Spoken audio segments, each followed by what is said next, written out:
Ito po, gusto kong ipakita itong video na ito dahil sana po tayo hindi makalimot. Ito po ay hindi po tayo kumakampi sa isang politiko. Pero ako'y nagpapasalamat dito kay Senator Chis Escudero dahil alam natin, isa po si Chis Escudero na nanindigan laban doon sa impeachment na unconstitutional na ginawa against BP Sara last year. Nanindigan siya dyan, hindi siya natakot. Sinasabi nila forthwith.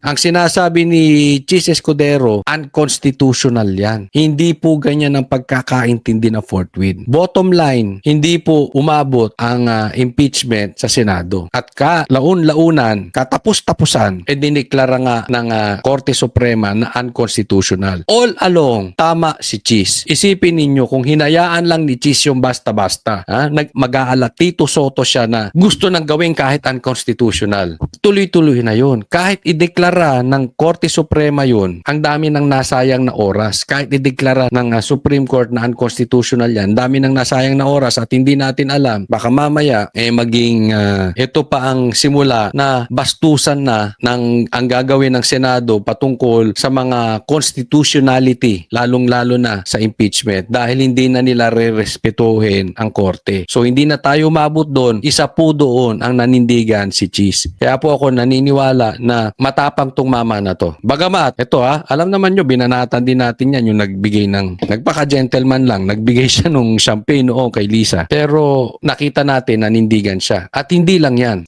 Nanindigan din po siya etong dati ang mga senador, ang mga congressman ni hindi mabanggit si Tambaluslos na obviously siya ang tinuro ni Gutesa. Walang kumalaban, walang nanindigan for Ordi Gutesa. Isa po siya ang nagpasimula niyan. Kaya nga naman gusto ko mapanood nyo tong video na ito to remind us na malaki din ang naitulong nitong si Chis Escudero dito sa flood control scandal, sa paghahabol at pagbubukas ng investigasyon kay Tambaluslos. Martin Romualdez. Yan. The name that cannot be mentioned, Martin Romualdez. Siya ang dahilan ng kaguluhan, pagkakaaway-away, pagkakawatak-watak na ngayon yumayanig sa ating bayan, maprotektahan lamang ang sarili niya. Tama siya. Si Tambaluslos ang dahilan ng problema natin. Higit sa lahat. Kasi kaya naman nabiyak. Ako hindi sang-ayon sa unity team ni Bongbong Marcos at ni Sara. Pero dahil sa pangarap ni Tambaluslos na sira yung unity team. Diyan po nagsimula yan, naalala nyo. Kaya nga at the get-go, tinawag na ni Sara na Tambaluslos to, si Martin Romualdez. Una pa lang, may attempt na. Pangalawa, may attempt na si Tambaluslos makuha ang highest position. Kaya lang alam niya hindi niya kaya. Kaya trinay niyang palitan di ba? Nagkaroon sila ng PI, yung PI na yan, People's Initiative, na kinontran mismo ni PRRD. Ganyan po kaambisyoso yan si Tambaluslos at walang kumakalaban. Bakit? Madaming pera. Pero ang unang pumangalan sa kanya si Chis Escudero. Kung kayo ay kakampi ni Martin Romualdez, pues sumunod kayo sa gusto nila. Una, maniwala kayo sa mga sinasabi ng testigo niya na nagtuturo lamang sa mga senador. Pangalawa, ibuhos niyo ang galit niyo sa Senado at ng mga senador. Di ba? Yun yung unang style. Totoo naman. Ang itinuturo ni Gutesa si Tambaluslos. Ang sinasabi ng 18 Marines, maraming nakinabang, maraming nabigyan dyan sa mga congressman. Pero palayo at hinayaan ito ni Lacson, ni Tito Soto, ang idinidikit sa mga senador. Bakit? Kilala ang senador. Pangalawa, hindi niya hawak. Hawak niya ang Congress ang lower house, ang Kamara. Ang Senado, hindi niya mahawakan sa liig. Kaya binitbit ang turo sa Senado. At palayo kay Martin at sa mga congressman.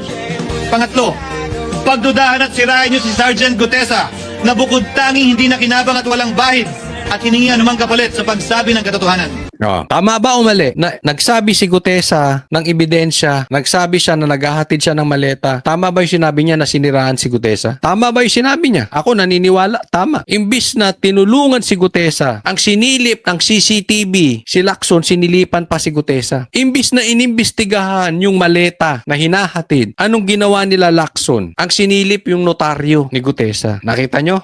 Kaya sabi ko sa inyo, yung mga sinasabi ni Chis Escudero, sakto nangyari. Pangapat, huwag niyong payagang mabanggit man lang ang pangalan ni Martin Romualdez. Panglima, Huwag niyong payagang ipatawag si Martin Romualdez. Huwag mabanggit si Martin Romualdez at huwag ipatawag. Nangyari ba? Yes. Nababanggit ba? Hindi. Ipinapatawag ba? Ayan nga yung sinasabi kong pinagtalunan pa ni Marcoleta at saka ni Lacson. Hindi pinapatawag. Lahat ng sinasabi ni Chis, tama. Tama ba yung sinasabi ni Chis o tamang-tama? Sa anumang investigasyon. Pang-anim, huwag niyong payagang imbestigahan si Martin Romualdez at mga kasama niya saan mang lugar. Naimbestigahan ba? May investigasyon parang parang drama lang dyan sa ICI. Televised ba? May naging resulta ba? Yung investigasyong executive session lang. Wala naman nakarinig, tas may nangyari ba? Wala. Hindi ako kakampi ni Martin Romualdez. Kaya lalabanan ko siya at lahat ng panglilinlang niya. Punitin natin ang script ni Martin Romualdez. At higit sa lahat, huwag magpadala, huwag sabayan, huwag maniwala sa sarswela na nilalako ni Martin Romualdez. Yan, huwag maniwala. Alam nyo kung bakit? Kasi alam ko may mga paid vloggers, may mga paid trolls etong si Martin. At alam nyo kung anong number one target nila. Yung sa tingin nila DDS, di ba? Wag nating bibilin yung sarswela na nilalako ni Tambaluslos, di ba? Pansinin nyo ngayon ng mga vlogger ni Tambaluslos. Kaya alam ko pinapatrabaho di ba? Sino binabanata nila ngayon? Si Defensor, yung club. Huwag tayong papaloko. Obvious naman Kilala nyo yung mga vloggers, di ba? Sa ngayon, alam nyo na, di ba? Labas na sa social media yung mga vloggers ni Tambaluslos. Kilala nyo na sila. Yung mga trolls. Pag kumuyog yan, patungo sa isang politiko, it means pinatrabaho. Huwag nating bibilhin yung sarswela na nilalako ni Tambaluslos. Kasi ang style niyan, ilalayo sa kanya. Magkakalat ng kung anong balita, may magpapakulong ng ibang politiko, magtuturo ng ibang politiko, samantalang na siya ang itinuturo ng 18 Marines, ni Chavit Singson, ni Gutesa, hindi binabalatan ng mga vloggers. Sa mainstream media, hindi rin binabanatan ng mga ibang politiko dyan sa Congress. Mag-iingat po tayo. Huwag tayong gullible, huwag tayong papauto sa drama ni Tambaluslos.